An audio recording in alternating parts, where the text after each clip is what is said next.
जींद में किसानों को बिना वजह से गिरफ्तार करने के विरोध में भारतीय किसान यूनियन टिकैत के पदाधिकारियों की एक बैठक इंद्र में हुई, जिसमें 11 मार्च को करनाल में जेल भरो आंदोलन को लेकर विचार विमर्श कर बड़ी संख्या में पहुंचने का आह्वान किया गया। किसानों ने नारेबाजी का रोष प्रकट किया। अध्यक्षता यूनियन के हल्का प्रधान दिलावर सिंह ने की।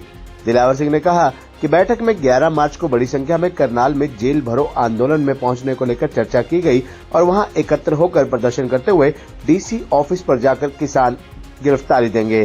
किसानों के साथ अन्याय हो रहा है। उन्होंने कहा कि ये किसान विरोधी सरकार है। किसान, मजदूर व कर्मचारियों आदि को सरकार कुछ देना नहीं चाहती है। विभाग सड़कों पर है। भाजपा के नेताओं का उन्हें कोई विश्वास नहीं है। देश पर कर्जा बढ़ गया है। युवा जिला प्रधान नरेंद्र सिंह चौरान ने कहा कि जींद के कुछ किसान साथियों को पुलिस द्वारा उठा लिया गया है, जिसके विरोध में 11 तारीख को जेल भरो आंदोलन किया जा रहा है।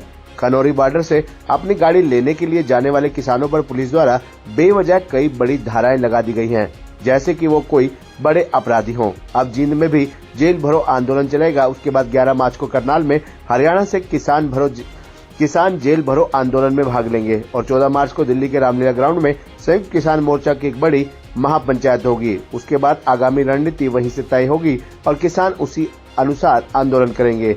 आज किसानों को ही नहीं बल्कि देश को बचाने की जरूरत है। सभी को अपने हकों व अधिकारियों की लड़ाई लड़नी चाहिए। चुनाव में भाजपा का विरोध किया जाएगा। खबरनामा हरियाणा के लिए इंद्री से विजय कंबोज की रिपोर्ट। करनाल में जेल भरो आंदोलन होगा और कुछ साथी हमारे जींद से पुलिस प्रशासन द्वारा उठाए गए हैं और जबकि वो साथी बिल्कुल निर्दोष हैं। खनौरी बॉर्डर से अपनी गाड़ी लेने के लिए गए थे और ऐसी ऐसी धाराएं उन पर लगाई गई, 307 जैसी खतरनाक धाराएं, जैसे वो बहुत बड़े क्रिमिनल हों। और जबकि एसपी जींद ने भी ये बात स्वीकार की थी कि इनका कोई दोष नहीं है, कोई इन्होंने क्राइम नहीं किया। उसके बावजूद भी उनको छोड़ा नहीं जा रहा। कल को जींद में भी एक जेल भरो आंदोलन चलेगा और उसके बावजूद भी अगर यहाँ से बात नहीं बनेगी तो 11 तारीख को करनाल में पूरे हरियाणा के किसान इकट्ठे होकर जेल भरने का काम करेंगे। 14 तारीख उस मामले को लेकर के 14 मार्च को दिल्ली के रामलीला मैदान में संयुक्त किसान मोर्चे की एक बड़ी महापंचायत होगी और उसके बाद भी जो निर्णय लिखेगा हम सभी लोग उसका पालन करेंगे। आगे की रणनीति वहीं से तय होगी। लेकिन उनको रोका गया है। जो खनौरी बॉर्डर और शंभू बॉर्डर से हमारे कुछ पंजाब के किसान साथी हैं, जब देश की सरकार, प्रधानमंत्री जी ये कह रहे कि ये ट्रैक्टर ट्रैली लेके आएंगे, ट्रैक्टर ट्रैली से भी ना जाओ, रेल में आ जाओ, बस में आ जाओ, ये क्या बीजेपी की सरकार उनके लिए लंगर और खाने का इंतजाम करेगी?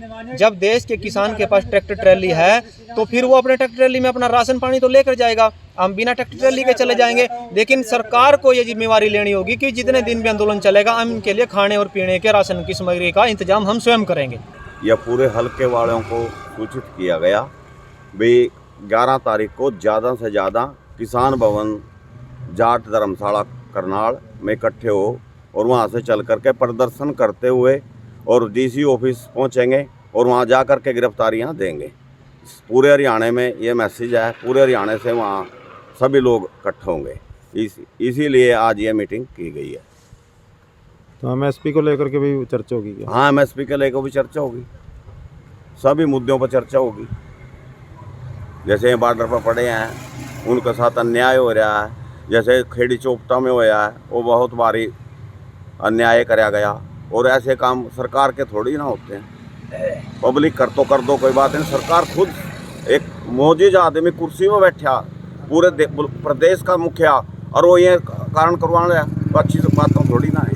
तो क्या है, सरकार किसान विरोधी? सरकार किसान विरोधी है। सरकार की जो मंशा है बिल्कुल गंदी और गलत है। वो उस किसान को, मजदूर को कुछ देना नहीं चाहती। किसान सरकार जो है कर्मचारियों को न देना चाहती। वो भी सभी कर्मचारी छोटे से लेकर के चौकीदार से लेकर के और बड़े तक सब सड़कों पर खड़े हैं। ये सरकार की मंशा ही तो दिख रही है। हरियाणा में सारा सामान बिल्कुल क्लियर हो चुका है। तो हर महकमा सड़क के ऊपर है ही नहीं कुछ भी।